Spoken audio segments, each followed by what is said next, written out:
Oi, tudo bem? Essa é uma pergunta que a gente ouve muito, principalmente quando está começando uma conversa online com alguém.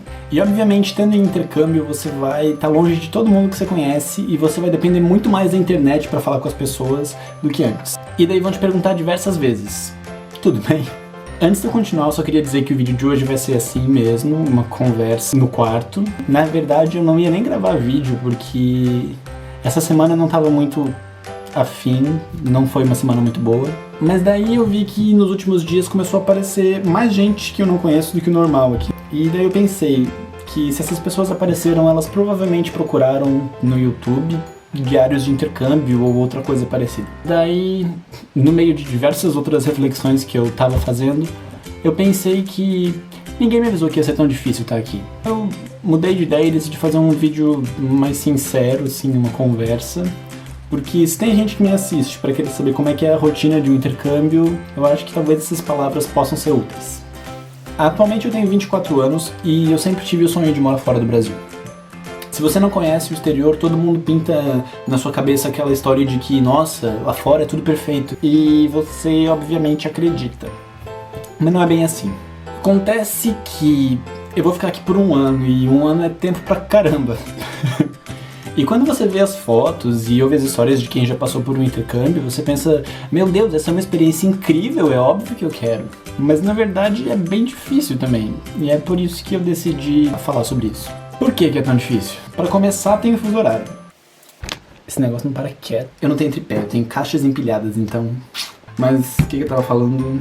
Ah, tá, fuso horário. Para começar, você não se distancia das pessoas só em quilômetros quando você vai para fora do país. Você se distancia em horas também. E isso é uma coisa que a gente não tá acostumado a lidar.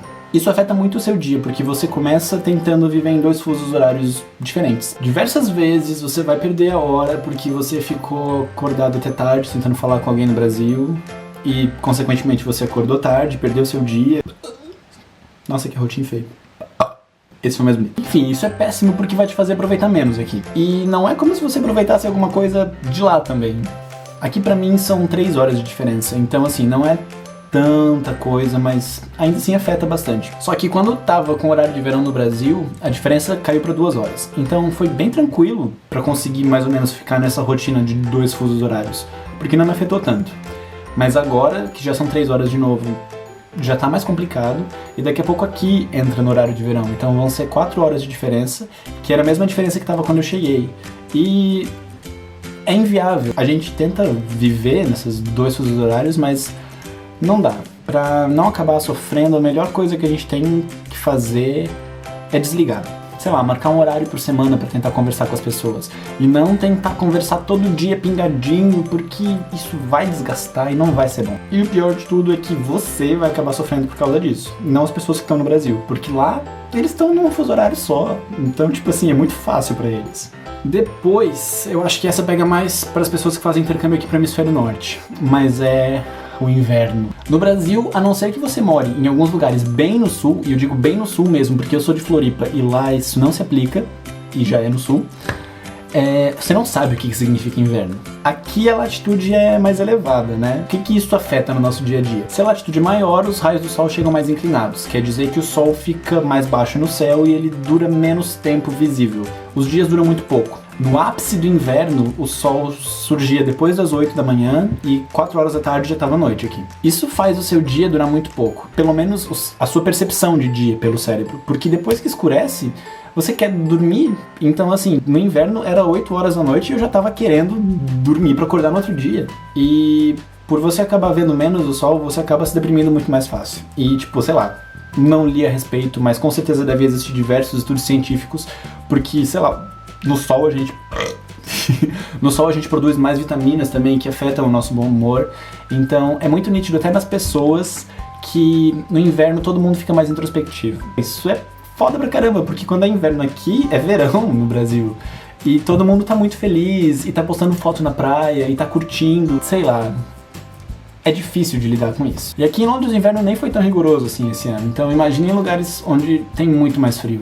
Mas enfim, o pior problema, sem dúvida nenhuma, é a distância. E, obviamente, você vai conhecer pessoas novas aqui, mas tá longe de todo mundo que faz parte do seu mundinho. É uma coisa boa e ruim ao mesmo tempo. Boa, porque você se sente livre pra ser quem você quiser. E ruim, porque não tem ninguém pra te lembrar quem você é. Por mais paradoxo que isso pareça ser. O tempo que a gente passa longe de casa, ainda mais imerso numa cultura diferente, é um tempo de constante reflexão e autoconhecimento. Eu sou uma pessoa que gosto de ver o lado bom das coisas sempre. Eu sou do tipo que tenta sempre olhar o copo meio cheio. Isso é uma latinha, foda-se. Mas ela tá meio cheia. Mas a experiência de viver em outro país toca muito a fundo dentro de você. Aqui em Londres eu tô vivendo numa das maiores cidades do mundo. E quem é de uma cidade grande talvez nunca tenha parado pra pensar a respeito disso. Mas quem é de cidade pequena sabe que a sua individualidade é posta em prova sempre. Eu sou de Florianópolis, que é uma cidade média, mas eu já sinto muito isso. Muita gente que tem na ponta da língua aquele discurso do seja você mesmo, é a primeira pessoa a tacar pedra naquela pessoa diferente, sabe? E nos grandes centros urbanos o que você vê é uma pluralidade de tribos e grupos.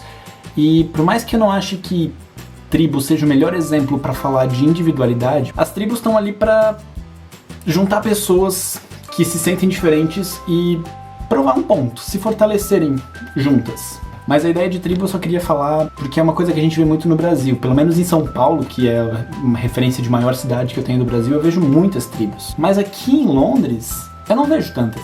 Eu acho que a cidade aqui é tão grande, tão cosmopolita e tão pra frentex, que no fundo eu acho que isso faz com que as pessoas respeitem mais a individualidade uns dos outros. É tanta gente estranha que ninguém liga. Tá no meio disso, junto com todas as asas que esse descobrimento interno que a distância te faz perceber, faz você reparar mais em você mesmo. E apesar de eu sempre ter achado que eu sou uma pessoa autêntica e nunca ter tido problemas em falar desde cedo que eu sou diferente, sei lá, com 15 anos pintava o cabelo de azul, tá aqui me faz pensar mais a fundo sobre, sei lá, o que eu realmente sou e o que eu quero fazer com a minha vida. Mas não tem como chegar numa resposta pra isso. Porque isso é um processo. A gente nunca vai conseguir responder porque a gente tá sempre mudando. Mas no meio das reflexões que a gente faz, a gente percebe coisas que a gente tem que mudar na nossa vida. Sei lá, praticar o desapego, ser mais humilde, ou alguém falou alguma coisa lá fora. Saber ouvir mais, ou até, sei lá, ser mais egoísta. Só que isso são tudo coisas que a gente projeta. Porque enquanto a gente tá longe, a gente tá em outro mundo. E é muito mais fácil mudar e se desprender. Por mais que eu pense muito nas coisas que eu quero mudar, eu também tenho saudade das coisas de como elas eram antes de vir pra cá. E essa semana foi uma semana que eu me peguei muito pensando no meu futuro, olhando pro meu passado. A gente tem um momento certo pra cada coisa que acontece na nossa vida. E quando o momento não é certo, a gente sente. E dá um jeito de mudar. Mas tá longe e tá isolado te tira um pouco dessa capacidade de julgamento. E foi aí que eu comecei a enlouquecer. Mas eu tô bem. Eu acho importante e eu acho normal as pessoas terem um período mais introspectivo. Meu, e daí eu fico pensando, como é que tem, sei lá, criança que vai fazer high school fora do país com 15 anos? Tipo, 10 anos atrás... Caralho, 10 anos atrás eu já tava realmente no ensino médio. Ai, meu Deus, como eu tô velho. Foco. Enfim, o que eu tô querendo dizer é que com 24 anos na cara eu já não tô sabendo lidar direito com essa situação. Então eu tiro muito o chapéu pra esses pais que incentivam os filhos a embarcarem pra conhecer o mundo desde cedo, porque é um crescimento muito grande que você vai adquirir pra sua vida. E todo mundo fala isso. Todo mundo fala que o intercâmbio é um período de crescimento e que vai mexer muito contigo e tal. Mas eu nunca imaginei que fosse tão forte. E, enfim, como eu sei que tem muita gente que acabou chegando nesses vídeos buscando diários de intercâmbio, eu queria meio que passar uma mensagem de que, sei lá, vocês têm que se preparar pra isso, se é o que vocês estão pensando em fazer. Como se preparar? Como falar pra alguém, se prepara pra ter conflitos de existência? Não tem como se preparar, mas eu acho que é importante você estar ciente disso. Coisas importantes que eu tenho visto que fazem diferença pra mim aqui.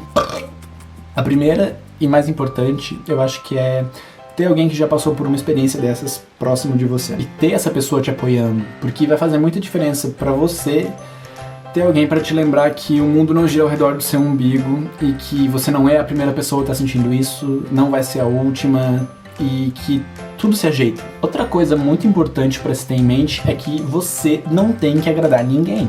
Tentar agradar os outros muitas vezes te coloca em umas posições que não são muito confortáveis, porque você não tem certeza se aquilo é a coisa certa pra você estar fazendo. Só vale a pena você estar numa situação que não é confortável pra você se você sabe o porquê de você estar fazendo isso, se você não tem medo das consequências e se você quer realmente se arriscar. E por fim, quando eu digo para se preparar, eu também falo para não sofrer por antecipação. Tenha em mente que esse é um período que tá ligado com o antes e com o depois, mas ele é um período à parte da sua vida. Por mais que estando no intercâmbio você descubra que você quer mudar a sua vida por inteiro, você só vai sentir as consequências reais de fazer isso quando você voltar. Então, ao invés de antecipar o sofrimento, eu acho que a melhor coisa a fazer é aproveitar um dia depois do outro. Porque apesar de ser tempo pra caramba, um ano passa rápido. E esse ano aqui, pra mim, tá sendo uma mistura do melhor e do pior ano da minha vida ao mesmo tempo. Mas eu sei que quando eu voltar e olhar pra trás, eu só vou lembrar das coisas boas. As coisas ruins fazem parte. E se elas não acontecerem agora, elas vão acontecer mais tarde. E é por isso que eu comecei o vídeo perguntando tudo bem? Porque nos últimos dias, quando eu ia conversar com os meus amigos, várias vezes me perguntavam tudo bem e eu ficava naquela de ai, mais ou menos, ou então eu fazia Lana Del Rey e falava ai, queria estar morta. Mas meu, tá sim tudo bem. Estando aqui, sei lá, eu olho ao meu redor e eu não tenho do que reclamar das coisas aqui. Então se até uma perguntinha dessa, tola, que a gente usa pra começar uma conversa, me fez parar pra pensar na minha vida, já dá pra ter noção de como mexe com a nossa cabeça esse negócio de estar longe e de estar, tipo, passando pelos problemas. Mas uma coisa é aqui, outra coisa é o Brasil, é em casa. Mas enfim, eu vou parar por aqui porque eu acho que esse vídeo já ficou longo e ele não é exatamente o que eu imaginava postar aqui. Mas se você gostou da conversa, continua ela aqui embaixo nos comentários, que eu vou adorar continuar. E aproveita também para curtir o vídeo. Se você nunca tinha assistido nenhum vídeo meu, eu aconselho ver os outros, que eu prometo que eles são mais dinâmicos que esse. E se inscreve aqui no canal para acompanhar os próximos também. E por hoje eu fico por aqui fazendo careta. Porque, sei lá, isso na verdade não ajuda, mas pelo menos, sei lá, te faz rir. E saber rir já é um bom começo para não ficar deprimido. Por hoje é isso, tchau e até a próxima.